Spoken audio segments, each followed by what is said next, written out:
Hi everyone, welcome to Brilliant Qatar. Hope you all are doing well. Here we are going to discuss your grade 11 chemistry chapter chemical bonding and molecular structure. We can discuss each and every concept which like bond angle, bond length, VSE PR theory, MOT, hybridization, types of bond, formal charge calculation, resonance structure. Each and every concept we can discuss in detail in a most simple manner which will be most effective and helpful for your upcoming school exam. So dear all, grade 11 chemistry, the chapter we are studying chemical bonding and molecular structure with the first topic, what are the types of bonds? You know, why chemicals? Why atoms involved in chemical bonding? What is the chapter name? Chemical bonding. Why these atoms are combining to make molecules? You know, atoms, when they combine, they can become a more stable, they can form different kind of more stable compounds. So in order to attain stability, atoms are involved in chemical bonding, right?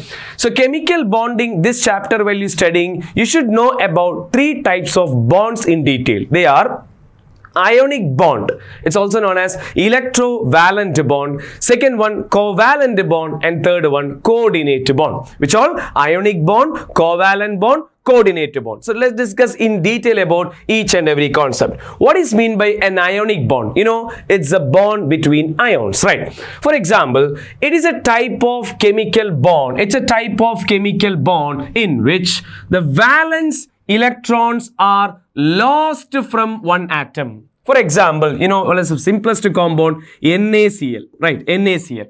You know, sodium atomic number 11 and chlorine atomic number 17. So sodium electronic configuration is 281 and chlorine that is 287. Dear all, as per sodium, it has to lose this one electron to complete its octet, right? You know, octet rule, right? Octet, if it getting, it's more stable. So sodium ready to lose this one electron. So here which element is lost one electron? That is from sodium. But as per chlorine, it need one more electrons to complete its octet, right? It need one more electron. So sodium losing. You know, sodium is a metal. Metals are ready to lose electron. They are electropositive.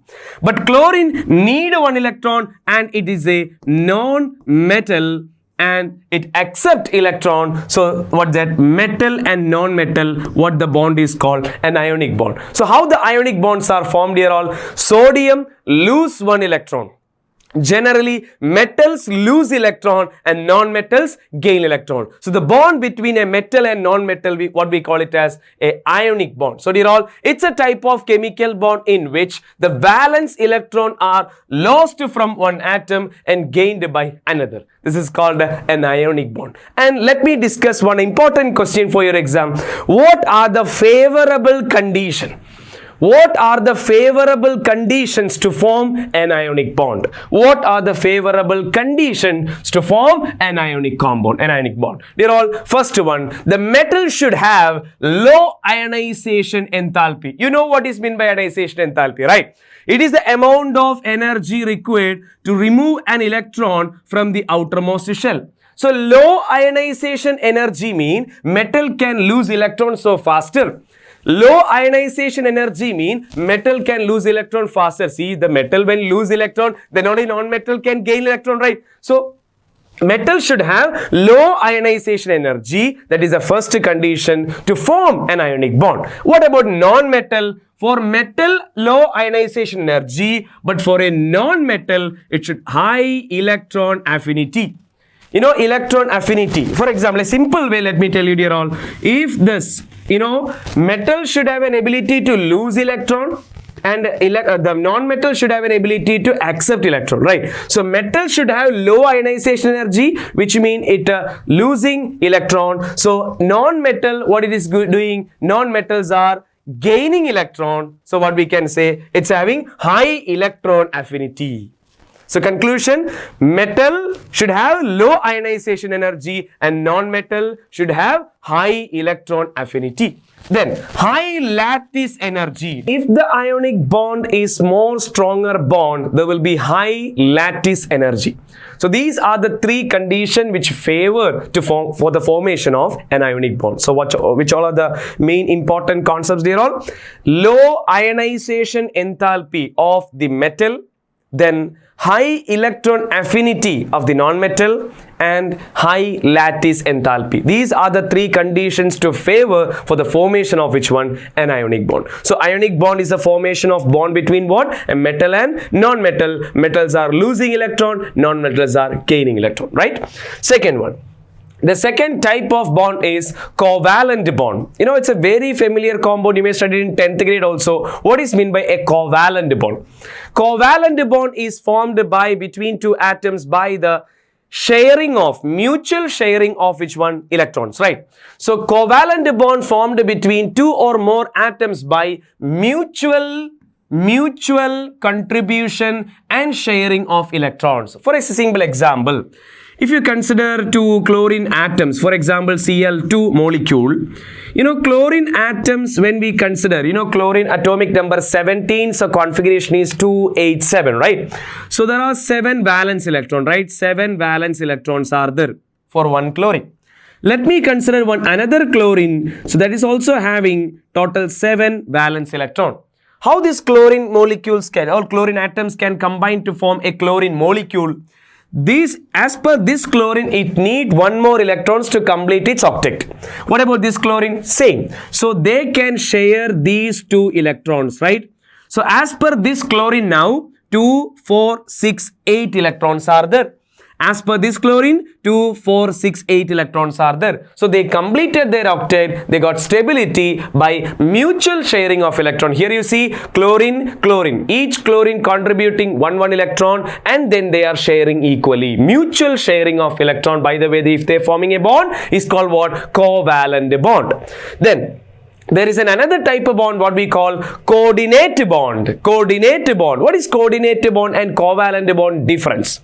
A coordinate bond is a type of alternate covalent bond that is formed by sharing of an electron. There is not a mutual sharing in the sense, there is some difference is there. Here sharing of an electron pair from a single atom. From a single atom. For example, let me consider a molecule called O3. You know O3, what we call ozone, right? O3. How the ozone formation? They're all one oxygen, second oxygen, third oxygen. Total 3 oxygens are there, right? This is the central oxygen. These are the surrounded one. What is the valence electron of oxygen? You know, oxygen atomic number 8. So configuration is 2, 6. So what is the valence electron? 6.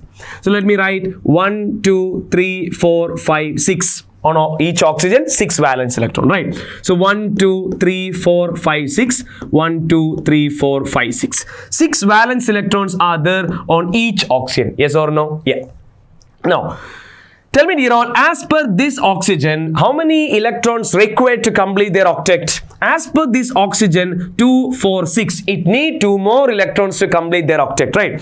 As per the central oxygen also, it needs 2 more electrons to complete its octet. Am I right? Now, so what they will do? They will share these 2 to total 4 electrons they got shared. These 2 electrons from this oxygen, these 2 electrons from this oxygen. So it's a type of covalent bond because they are mutually contributing electron and mutually sharing. Yes or no?